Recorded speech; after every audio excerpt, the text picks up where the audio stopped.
Welcome to my channel. Kids Tunes, please like, share, and subscribe.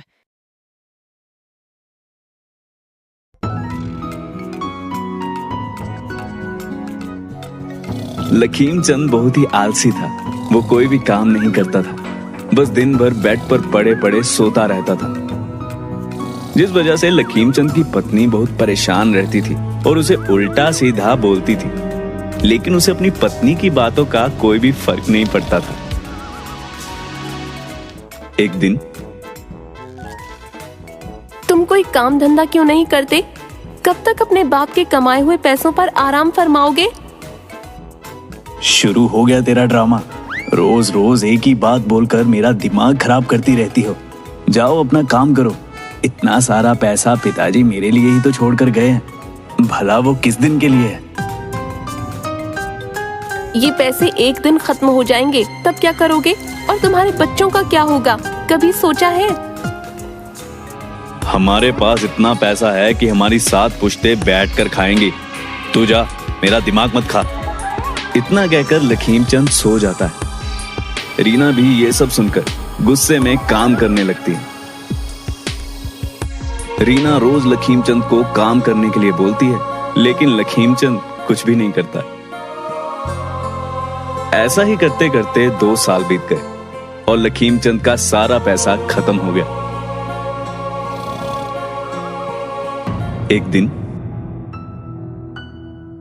अब तो कुछ काम कर लो, अब तो सारे पैसे भी खत्म हो गए। अब हमारे घर में खाने के लिए कुछ भी नहीं है। ये बात सुनकर लकीम चंद चौंक गया और बोला, ऐसे कैसे पैसे खत्म हो गए? मेरे पिताजी इतने सारे पैसे छोड़कर गए थे, मेरे लिए वो कहाँ खर्च किए तूने? मैंने कोई पैसे नहीं दिए किसी को। तुम्हें मैं इतने दिन से कह रही हूँ, लेकिन तुम्हें समझ नहीं आ रहा। अब सारा पैसा खत्म हो गया, तुम मुझे सुना रहे हो? क्या सच में वो सारे पैसे खत्म हो गए? हाँ। लकीम चंद सर पे हाथ रखकर बैठ जाता है, फिर सोचते हुए बोलता है, मुझे माफ कर दो, मैं आज से ही काम करने जाऊंगा। ठीक है। लकीम चंद काम की तलाश में चलते चलते एक जंगल में पहुंच जाता है। बहुत दूर चलने की वजह से लकीम चंद बहुत थक जाता है और आराम करने के लिए एक पेड़ के नीचे बैठ जाता है और थोड़ी ही देर में लकीम चंद की आंख लग जाती है। अचानक वहां घोड़े की आवाज आती है, जिसे सुनकर लकीम चंद उठ जाता है और थोड़ी दूर जाके देखता है तो उसे झरने के पास 4 लोग दिखाई देते हैं। ये देखते देखते लकीम चंद उनकी बातें सुनने के लिए झाड़ियों के पास छिप जाता है। उन 4 लोगों में से एक व्यक्ति बोलता है कि जाओ तुम लोग, मैं अभी सोना लेकर आता हूं। ये बात सुनकर वो सब वहां से चले जाते हैं। तभी वो व्यक्ति इधर उधर देखते हुए झरने के पास जाता है और एक जादुई मंत्र बोलता है, पानी पानी खोल दे अपनी कहानी।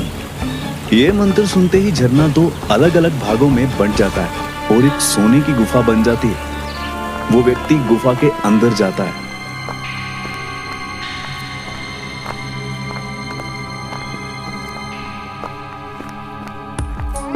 लकीम चंद भी उस व्यक्ति के पीछे पीछे गुफा के अंदर चला जाता है और वहां से वो व्यक्ति बहुत सारा सोना चांदी लेकर बाहर आ जाता है और जाते हुए दोबारा मंत्र बोलता है, पानी पानी खोल दे अपनी कहानी। मंत्र बोलते ही फिर से गेट खुल जाता है और वो व्यक्ति वहां से चला जाता है और लकीम चंद गुफा के अंदर ही रह जाता है और उस व्यक्ति के जाते ही बोलता है, आज तो मेरी किस्मत चमक उठी, अब मुझे कोई काम नहीं करना पड़ेगा, अब तो बस आराम ही आराम।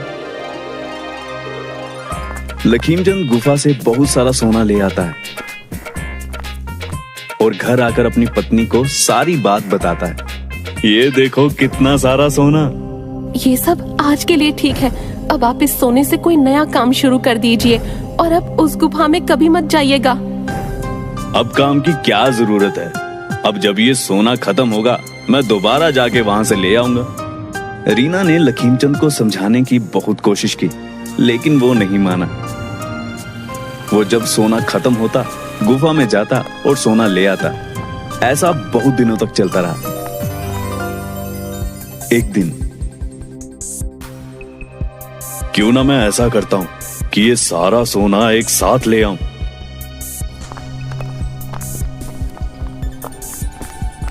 ये सोचकर लखीमचंद गुफा में जाता है।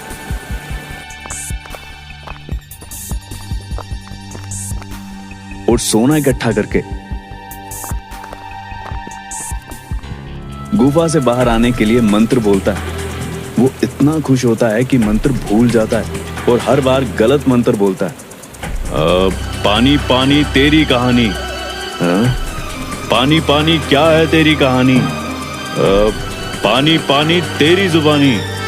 लखीमचंद हर तरह की कोशिश करता है, लेकिन वो बाहर नहीं निकल पाता। वो रोते रोते एक कोने में बैठ जाता है और बोलता है, काश मैंने अपनी पत्नी की बात मान ली होती और लालच ना किया होता तो आज मेरे साथ ये नहीं होता। लखीमचंद अपने लालच के चलते उसी गुफा में फंसा रह जाता है। हर रोज वो गुफा खोलने की कोशिश करता, लेकिन वो हर बार नाकाम रह जाता।